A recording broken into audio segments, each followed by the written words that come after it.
ಇಬ್ಬರ ಎದುರಿನಲ್ಲಿ ಆ ದಿವಸ ನನ್ನೊಡನೆ ಮಲ್ಲ ಯುದ್ಧವನ್ನು ಮಾಡುವುದಾಗಿ ಮೆಚ್ಚಿಕೊಂಡಿಯಲ್ಲ.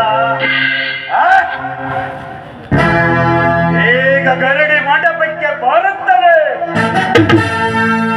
ನನ್ನನ್ನು ನೋಡಿದ ಕೂಡಲೇ ನಿನ್ನ ಉತ್ಸಾಹವೆಲ್ಲ ಭಗ್ನವಾಯಿತೇನೋ? ಅಲ್ಲೇನು ನೋಡುತ್ತಿದ್ದೆ?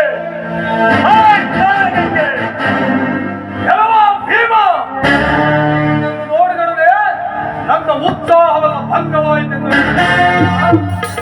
ಆನೆಯು ಆ ಕಾಲದಲ್ಲಿ ದಟ್ಟನಾದ ಮಾತ್ರಕ್ಕೆ ಹೋರಾಡಬಲ್ಲದೇನೋ? ನಿನ್ನ ಸಹೋದರ ಅರ್ಜುನ ಹೊಡೆದನೋ ಇಲ್ಲವೋ ಎಂದು ನೋಡಿದ ಮಾತ್ರಕ್ಕೆ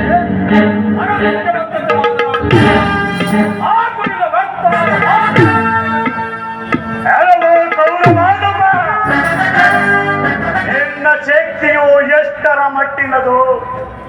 ನಿನ್ನ ಹೃದಯವು ಎಂಬುದನ್ನು ನಾನು ಬಲ್ಲೆ. ಪೌರುಷದ ಆಡಂಬರದ ಮಾನವನ್ನು ಉಳಿಸಿಕೊಳ್ಳಲು ಪ್ರಯತ್ನ ಪಡಬೇಡ. ಪೌರುಷವಿಲ್ಲದ ನಿನಗೆ ಯಾವ ಗೌರವವು ಎಂದಿಗೂ ಉಳಿಯಬಾರದು. ಅರಮನೆಯಲ್ಲಿ ಪೂಜ್ಯರಾದ ಎದುರು ಪೌರುಷದ ಮಾತುಗಳನ್ನಾಡಿ ಮಲ್ಲ ಯುದ್ಧವನ್ನು ಮಾಡುವುದಾಗಿ ತಪ್ಪಿಸಿಕೊಂಡಿಯಲ್ಲ. ಮೊದಲು ನನ್ನೆದುರಾಗ ಎಲ್ಲ ಮಾದರ ತೋಟವೆಂದು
ಈ ರೀತಿ ಹರಡುತ್ತಿರುವೆಯಾ? ಗುರುಗಳು ಬರಲಿ, ಅವರೆದುರಿಗೆ ನನ್ನ ಪರಾಕ್ರಮವನ್ನು ತೋರಿಸಿ ಗರ್ವವನ್ನು ಮುರಿಯುತ್ತೇನೆ. ಹಲವೋ ದುರ್ಯೋಧನ,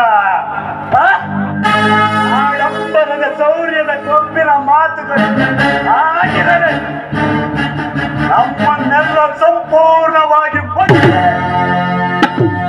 ನಿರಂತರವಾಗಿ ಸುಖವಾಗಿ ಮಾಡಬೇಕೆಂದು ಕಂಟಕಗಳೆಲ್ಲ ಕೆಟ್ಟು ಹೀಗಾಗಿಯೇ ತಲೆಯನ್ನು ತಗ್ಗಿಸುತ್ತದೆ. ಬಲಾತ್ಕಾರವಾಗಿ ತಲೆಯನ್ನು